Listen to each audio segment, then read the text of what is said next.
L'Indonésie a le triste record des grandes éruptions et des nombres de victimes. C'est un pays qui est très peuplé.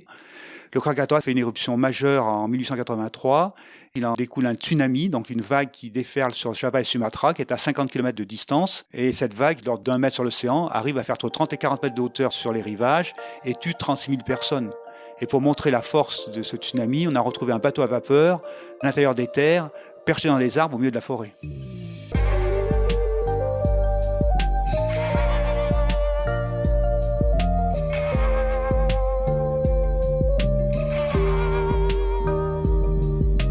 Bonjour à tous. Jacques-Marie Bardinzef est volcanologue. On estime qu'il y a environ 5 à 10 volcans dans le monde capables de produire une super éruption volcanique. C'est-à-dire un cataclysme qui affectera le climat mondial et provoquera des extinctions massives, comme par le passé. Il y a 74 000 ans, l'explosion du supervolcan Toba, situé sur l'île de Sumatra en Indonésie, a bien failli exterminer les populations humaines, et elle a provoqué la disparition de bien des cousins de notre espèce. Une étude publiée dans la revue Nature, en mars 2018, constate un goulot d'étranglement génétique chez Homo sapiens, c'est-à-dire une diminution de la diversité génétique. Certains chercheurs pensent qu'elle est liée au départ d'une petite partie de la population d'Afrique vers l'Europe et l'Asie. D'autres avancent qu'il y a eu un déclin de la population et que ce déclin serait lié à la catastrophe de Toba, l'une des plus immenses éruptions volcaniques de ces 3 derniers millions d'années. Il y a 74 000 ans, les nuages de cendres projetés dans la stratosphère auraient plongé l'ensemble du globe dans un hiver d'une dizaine d'années. La couche d'ozone aurait été percée et les humains se seraient retrouvés exposés aux UV du soleil avec des conséquences proches de celles d'une guerre nucléaire mondiale. Et ce genre d'apocalypse n'a pas été unique. D'autres volcans sont souvent soupçonnés d'avoir contribué aux grandes extinctions de masse, et je vous renvoie aux épisodes de Baleines sous gravillon en la matière. Nous avions notamment vu que la pire extinction de masse, surnommée la mère de toutes les extinctions, celle survenue à la frontière du Permien-Trias, il y a 250 millions d'années, a rayé de la carte 95% des espèces marines et 70% des espèces terrestres. Cette mère de toutes les apocalypses a tellement marqué les esprits et l'histoire de notre planète qu'elle a même été choisie comme limite entre l'ère primaire et l'ère secondaire. Ce 3e volet raconte les éruptions volcaniques les plus notoires, les plus cataclysmiques ou particulières de tous les temps. Dessine-moi un volcan, Jacques-Marie. Chapitre 3. C'est parti. Salut Jacques-Marie. Salut Marc. Je suis très content de te retrouver. On va continuer à explorer le monde des volcans avec et grâce à toi. Et dans cet épisode, on va parler des plus grandes éruptions. Oui. Alors, il y aura beaucoup de drames dans ce qu'on va dire aujourd'hui. Je voudrais commencer par quelques chiffres. Les volcans, depuis 1700, auraient fait plus de 300 000 morts. Voilà, c'est à peu près un ordre d'idée. On commence à avoir des données précises et fiables à partir de cette époque-là. Donc 300 000 morts en 300 ans, ça fait 1000 morts par an en moyenne. Bien sûr, chaque mort est un drame, un respect à chaque victime. Mais 1000 morts par an dans le monde, c'est pas énorme. Mais il faut bien comprendre que c'est pas une moyenne. C'est en fait quelques catastrophes qui font d'un seul coup des dizaines de milliers de victimes. Et donc, si on pouvait les éviter et les prévoir, on sauverait d'un seul coup beaucoup de personnes. Je voudrais parler des causes de mort. Alors, je demande à ceux qui nous écoutent de pardonner. C'est pas par morbidité, c'est juste pour chasser. Oui, pour se rendre compte et puis pour prévoir pour l'avenir. Chasser quelques idées reçues. Et je voudrais commencer par dire, c'est toi d'ailleurs qui vas me dire, si on subdivise toutes les causes de mort lors d'une éruption, qu'est-ce qui provoque le plus de morts ? Alors, il y a plusieurs causes. C'est vrai que ce qu'on appelle les écoulements pyroclastiques, ce qu'on appelle les nuées ardentes. 1/3 des morts. 36%. Voilà, c'est ça. Une nuée ardente, c'est un mélange brûlant de gaz, de liquide, de solide qui dévale les flancs du volcan à plusieurs centaines de kilomètres à l'heure et ça à plusieurs centaines de degrés.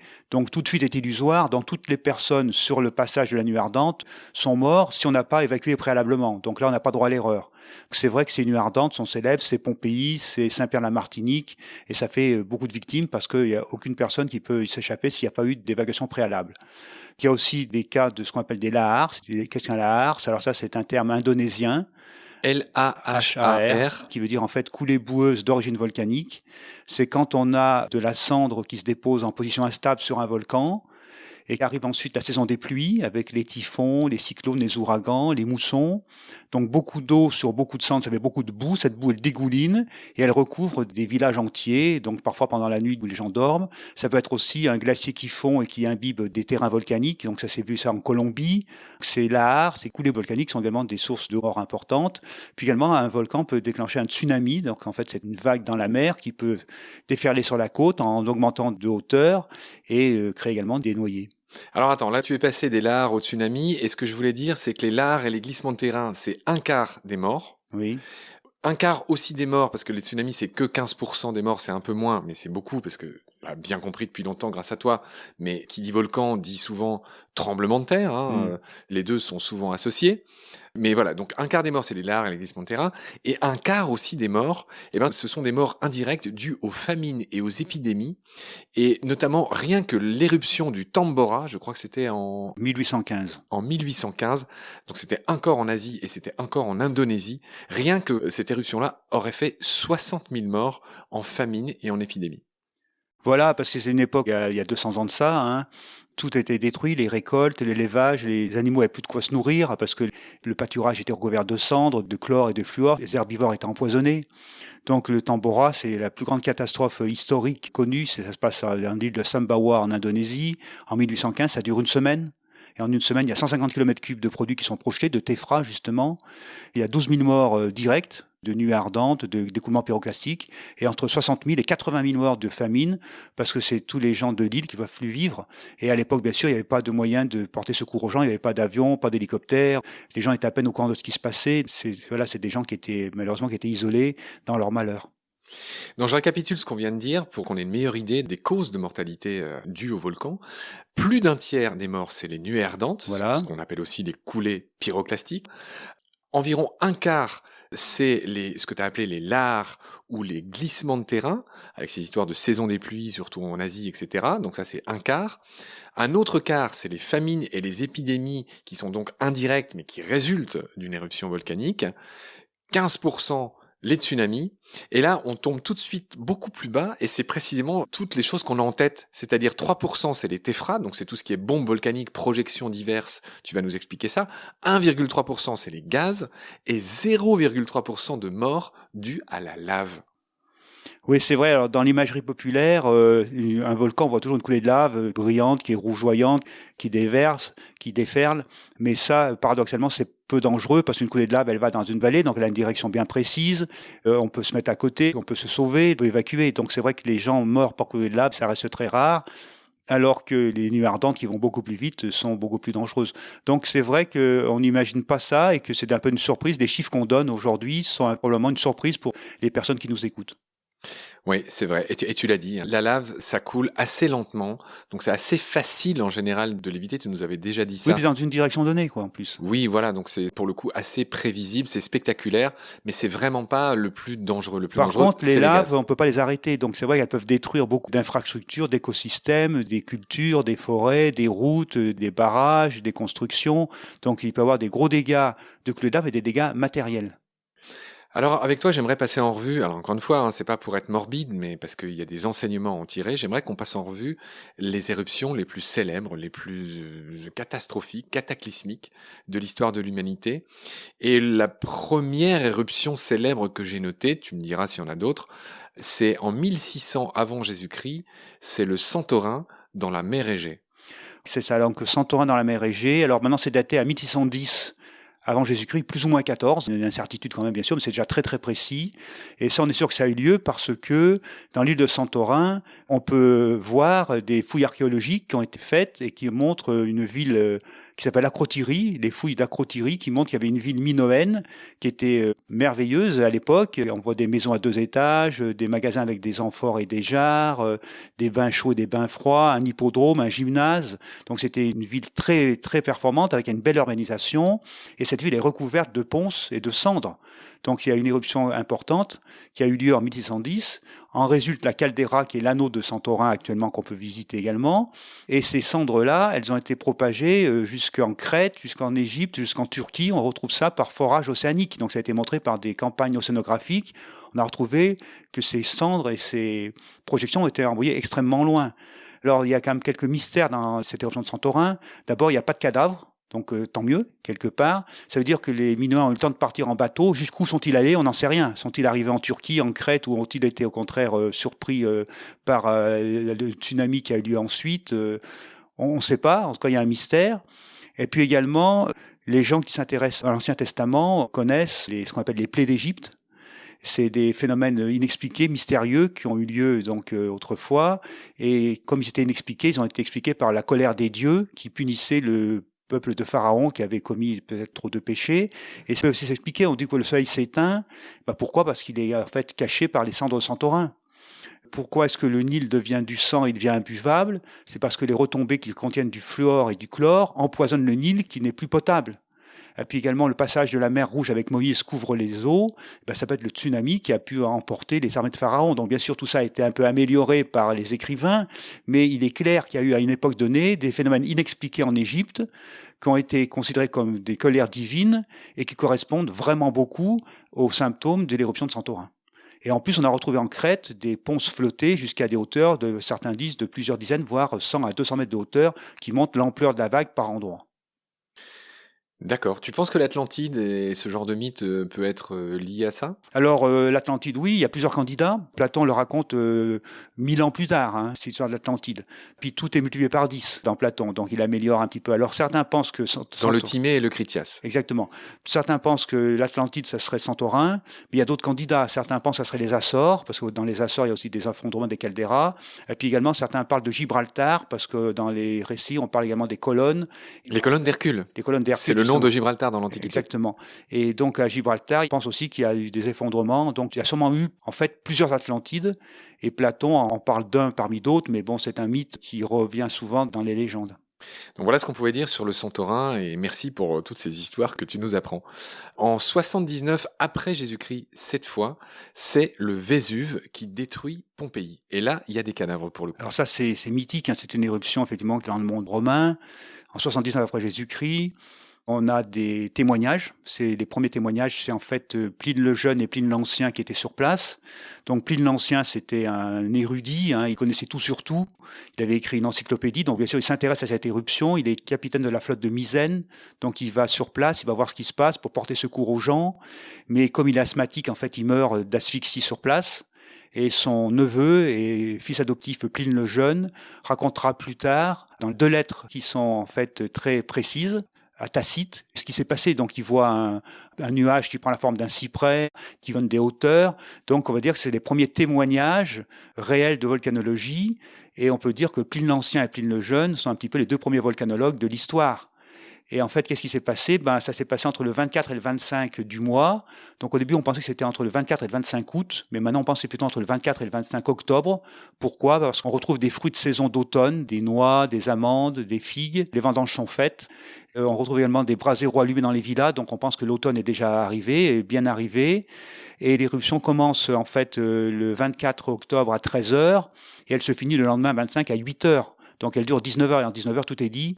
Donc on a un nuage qui monte d'abord à 14 km avec des ponces blanches, puis il monte à 32 km avec des ponces grises, puis à partir de 1h du matin se passent les écoulements pyroclastiques qu'on appelle des surges, donc S1 à S6, et c'est le S5 donc, qui est à 7h du matin, 1 heure avant la fin de l'éruption, qui détruit Pompéi, mais malheureusement pour tout détruire, et puis faire 2500 victimes on pense, sur une ville qui contenait 25 000 habitants, donc on pense que beaucoup de gens quand même sont partis, ils ont eu peur avant, il y a dû y avoir peut-être des séismes ou des grondements, donc beaucoup de gens étaient partis, d'autres étaient restés, notamment pour garder les villas, donc il y a 2500 cadavres qui ont été retrouvés. Enfin, traces de corps qui ont été retrouvées. Pour info, ce Tacite, ce correspondant de Pline, était historien, consul et sénateur romain.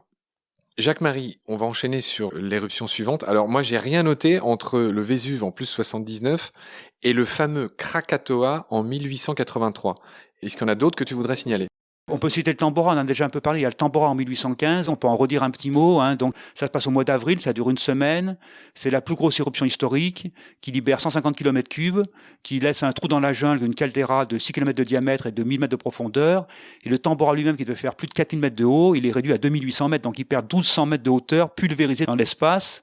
Et donc, 12 000 victimes directes et 80 000 victimes indirectes de famine. Donc, c'est la plus grande catastrophe en énergie, en volume, en victimes. On pense que l'énergie libérée correspond à 7 millions de fois la bombe nucléaire d'Hiroshima. D'accord, donc ça c'était le fameux Tambora effectivement qui s'invite une deuxième fois dans nos épisodes, mais tu as raison, c'est en 1816, en 1815, pardon. Alors justement, 1816, c'est important parce que c'est ce qu'on appelle l'année sans été.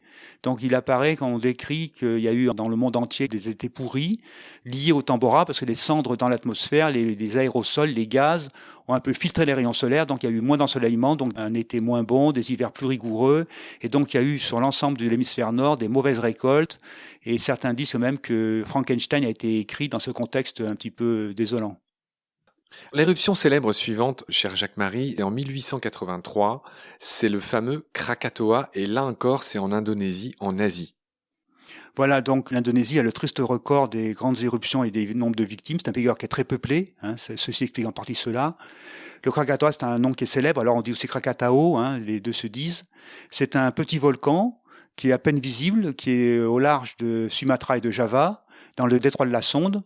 Et ce volcan fait une éruption majeure en 1883 et en fait il en découle un tsunami, donc une vague qui déferle sur Java et Sumatra, qui est à 50 km de distance. 40 mètres de haut. Et cette vague, effectivement, qui au début fait l'ordre d'1 mètre sur l'océan, arrive à faire 36 mètres de hauteur, enfin entre 30 et 40 mètres de hauteur sur les rivages, et tue 36 000 personnes. Et pour montrer la force de ce tsunami, on a retrouvé un bateau à vapeur à l'intérieur des terres, perché dans les arbres au milieu de la forêt. Ouais. Donc ça, c'était en 1883. Est-ce que tu veux ajouter quelque chose sur le Krakatoa? Dire quand même que les gens qui sont morts n'ont même pas vu le volcan. Ça montre des exemples de risques qui sont à distance du volcan. C'est un peu des télérisques, des risques téléportés. D'accord. Éruption très connue suivante, et là elle est célèbre, en tout cas en France, 1902, c'est l'éruption de la montagne Pelée en Martinique. Oui, alors donc c'est français. Donc c'est le 8 mai 1902. C'est une éruption dramatique, à nuée ardente. En fait, l'éruption va commencer plus tôt. Enfin, les premiers signes avant-coureurs commencent dès le mois de février. Il y a des odeurs d'œufs pourris, l'argenterie se ternit dans les écrins, noircit dans les écrins, donc les gens sont inquiets. Mais les plus anciens disent, ne vous inquiétez pas, nous avons déjà connu des éruptions préalablement, notamment en 1889. Et ces éruptions-là, en fait, elles n'ont rien donné, quoi. Elles ont avorté, elles ont commencé, puis ça s'est arrêté. Donc, début avril, il y a le journal local, qui s'appelle, je crois, France Antilles, qui titre « La montagne Pelée veut nous faire manger un poisson d'avril ».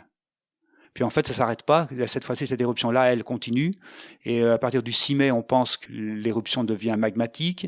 Le 5 mai, l'usine Guérin est détruite par la rivière Blanche qui déborde. Il y a déjà 25 morts. Et le 8 mai 1902, à 8h01 du matin, une nuée ardente majeure est émise. Elle met 1 minute 30 pour descendre jusqu'à Saint-Pierre. Sainte-Philomène, le prêcheur, donc toute cette région-là. Et tout le monde est tué, 28 000 personnes, sauf 2 miraculés. Un cordonnier, Léon Léandre, et un prisonnier, Louis Siparis, qui devient après une vedette du cirque Barnum. Ce prisonnier était dans un cachot qui, heureusement, était orienté dos à la nuée. Donc, il est resté 3 jours et demi prisonnier, sans manger, sans boire. Bien sûr, personne n'avait pu arriver. Puis, on a entendu ses plaintes. Il a été libéré, il a été brûlé, très choqué, mais il a survécu. Et après, c'est devenu une vedette. C'est un miraculé, donc 2 miraculés pour 28 000 morts. Puis, l'éruption a continué, puisqu'il y a eu plusieurs autres nuées ardentes, et notamment celle du 30 août, a fait 1500 morts à Morne-Rouge. Et cette éruption, elle est très célèbre parce qu'elle a été expertisée par Alfred Lacroix, donc un grand professeur du Muséum d'histoire naturelle de Paris, en géologie et pétrologie. Il est allé sur place et il en a sorti un livre qui fait 700 pages, publié chez Masson en 1904, qui s'appelle La montagne Pelée et ses éruptions, qui est une référence. Donc c'est le début de la volcanologie moderne. Tout à l'heure, on parlait du début de la volcanologie avec Pline l'Ancien. Là, c'est le début de la volcanologie moderne avec Alfred Lacroix. Et le type péléen fait partie aussi de la classification des volcans. Donc le Pelée péléen, c'est les volcans à nuée ardente. Tous les collègues que j'ai rencontrés dans le monde entier, volcanologues, ils rêvent de venir voir la montagne Pelée parce que c'est une référence mondiale. Tous les volcanologues également ont lu Alfred Lacroix en français dans le texte. C'est un premier texte fondateur de données en volcanologie active, en risque. L'éruption importante que j'ai notée ensuite, 1980, c'est le mont Saint Helens, qui est situé dans l'État de Washington, aux États-Unis. Oui, alors c'est une éruption, on va dire, importante, mais qui a fait moins de victimes. Elle a quand même fait quelques dizaines, hein, donc respect. Mais elle est très importante parce que c'est un volcan qui était peu actif, enfin qui n'était pas considéré comme actif, on ne connaissait pas, qui s'est réveillé brusquement. Et surtout, ça s'est passé en 1980 dans un pays au top au niveau technologique, hein, les États-Unis. Donc cette éruption a été extrêmement bien suivie du sol, par satellite, par avion, par des tas de données, des tas d'images, des tas de références. Donc c'est vrai que cette éruption-là a marqué beaucoup les volcanologues par les connaissances acquises. Et moi, à l'époque, j'étais en train de rédiger ma thèse, et c'est vrai que ça m'a beaucoup apporté. Et on va dire qu'en fait, il y a, dans l'histoire de la volcanologie, il y a l'avant Saint-Helens et l'après Saint-Helens, tellement qu'il y a eu d'apports, de connaissances acquises grâce à l'éruption du mont Saint-Helens. J'ai noté une date ensuite, en 1986, on en a parlé avant l'émission avec toi là, c'est ce qui s'est passé au Cameroun, au lac Nyos. Il y a eu quelque chose de très sournois. Raconte-moi ce qui s'est passé. Oui, alors en 1986, c'est au mois d'août, le lac Nyos, qui est un lac de cratère, en fait, libère du gaz carbonique important, donc un vrai nuage de gaz carbonique qui descend sournoisement parce qu'il est plus lourd que l'air autour et donc envahit des villages de paysans, de bergers, d'éleveurs. Et pendant leur sommeil, ces gens-là sont asphyxiés parce que le gaz carbonique dépasse les 15%, donc ça devient létal. Et on les retrouve le lendemain dans leur lit, ils sont morts alors que tout est intact. Les piles d'assiettes n'ont pas bougé, tout est parfait, mais tous les gens sont morts, y compris le bétail dehors, mais y compris les oiseaux, les insectes, les mouches, les araignées, les fourmis. Donc on peut, d'après les limites des insectes morts, retracer exactement l'extension du nuage. Et donc ça fait appel à des légendes. Au Cameroun, effectivement, il y a un certain nombre de lacs, j'en connais un certain nombre, et on raconte dans les légendes, certains sont bienfaisants, habités par des fées, d'autres sont malfaisants, habités par des diables. Et on s'est rendu compte, quand on a fait des sondages, après des prélèvements, que tous les lacs habités par des fées étaient des lacs, on va dire, d'eau douce. Et les lacs habités par des diables étaient des lacs qui contenaient du gaz carbonique. Donc en fait, ça veut dire qu'autrefois, quand les gens le lendemain voyaient un village, il n'y avait plus de traces de vie, et puis on voyait que tout le monde était mort, on ne comprenait pas pourquoi, parce qu'il n'y avait plus de traces de gaz carbonique, donc on disait c'est les diables, les démons qui sont sortis du lac et qui sont venus tuer des gens. Alors je voudrais également faire aussi une autre aparté, c'est en 1985, un an avant, il y a eu une éruption importante, au mois de novembre, je crois le 13 novembre 1985, en Colombie. C'est le Nevado del Ruiz qui a fait 25 000 morts, donc c'est la dernière très grande éruption très meurtrière. Qu'est-ce qui s'est passé? En fait, ce volcan qui s'appelle le León Dormido, le lion endormi, qui culmine à plus de 5000 mètres, l'éruption a commencé de façon sournoise et le glacier a commencé à fondre en partie à l'intérieur. Donc il y a une poche d'eau qui s'est formée, qui a éclaté brusquement et en éclatant, elle a emporté des fragments de glace, de blocs, de roches et tout ça, ça fait un lahar, donc une coulée boueuse de blocs qui a déferlé sur presque 100 km de distance et qui a recouvert notamment la ville d'Armero, et il y a eu donc 25 000 morts. Voilà. Je voudrais qu'on dise un mot de cette petite fille qui est mondialement célèbre, qui est morte en direct, sous les caméras du monde entier. Notamment, enfin, il y avait une petite fille qui avait été bloquée, coincée par des arbres, donc elle avait la tête au niveau de l'eau, elle agonisait pendant des heures. Alors je crois que l'histoire, c'est qu'elle a été quand même pu être libérée, mais elle a été tellement blessée qu'elle est morte dans son transfert à l'hôpital ou morte à l'hôpital. Enfin, en tout cas, elle n'a pas survécu. Mais effectivement, ce drame-là a montré ce qui s'était passé. C'est la puissance de ces éléments, de l'eau, de la boue, et puis effectivement, les gens aussi pendant leur sommeil. Je voudrais juste dire le prénom de cette petite fille.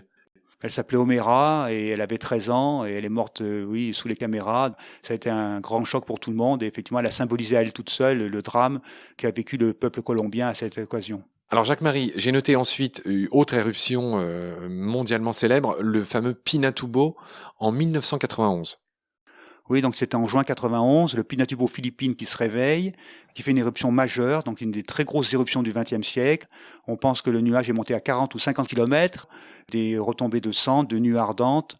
Il y a eu 300 000 personnes évacuées. Donc ça a été plutôt bien géré. Il y a quand même eu, je crois, à peu près 900 morts, notamment des gens qui sont morts du choléra, qui ont été foudroyés, d'accidents de voiture, donc des différents types de victimes. Mais effectivement, on peut se désoler d'une part qu'il y ait 900 morts, mais également se rendre compte que sans évacuation, ça aurait été beaucoup plus. Donc ça a été, on va dire, quand même un demi-succès d'évacuation de la population. C'est les principales éruptions que j'avais notées, Jacques-Marie. Est-ce que tu voudrais en citer d'autres ? Alors on peut en citer d'autres, il y en a beaucoup, mais ce qu'on va noter, c'est que depuis le Nevado del Ruiz et le lac Nyos, toutes les éruptions étaient assez bien gérées, assez bien monitorées, les gens étaient évacués, et donc il n'y a eu pas d'éruptions vraiment très meurtrières, et donc c'était plutôt des grands succès. Donc moi je vois en 40 ans de volcanologie, j'ai vu des progrès énormes entre des éruptions qui faisaient des victimes et maintenant des éruptions qui sont bien monitorées, bien gérées, et dont on sauve la majorité des gens. Malheureusement, il y a toujours des victimes, et chaque vie est précieuse, c'est trop, mais c'est beaucoup moins que ce qui se passait auparavant.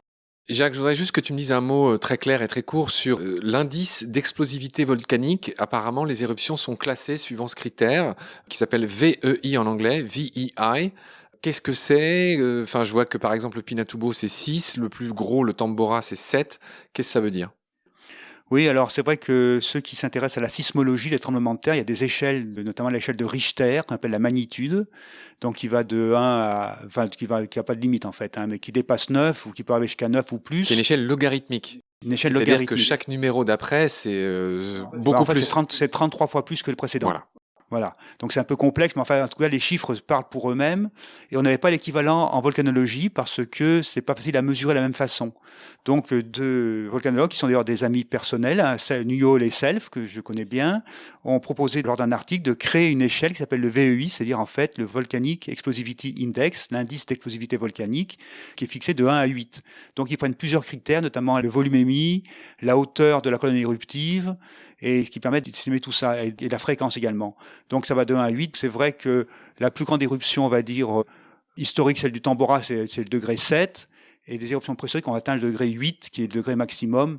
Enfin, le degré 7, c'est déjà 150 km3 émis et des hauteurs de panache qui dépassent 50 km ou qui atteignent 50 km de hauteur. Jacques-Marie, on a fait le tour des éruptions les plus célèbres. On va clore cet épisode sur toutes ces histoires tragiques qu'on vient de raconter, se refaire un peu une santé, boire un petit verre d'eau. Et je te retrouve très vite pour la suite. Prends soin de toi. Salut. Salut Marc.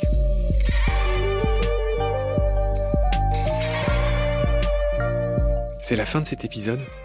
Merci de l'avoir suivi.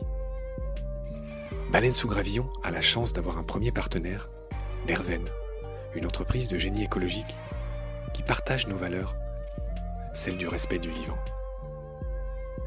Mais pour continuer, nous avons aussi besoin de votre soutien, qui consiste à s'abonner, à partager le lien de nos podcasts et ou à faire un don sur Hello Asso. Grand merci par avance. Je remercie tous mes équipiers pour leur aide précieuse et je vous retrouve bientôt pour de nouveaux épisodes. D'ici là, prenez soin de vous et de ce qu'il y a autour de vous. Merci, à bientôt.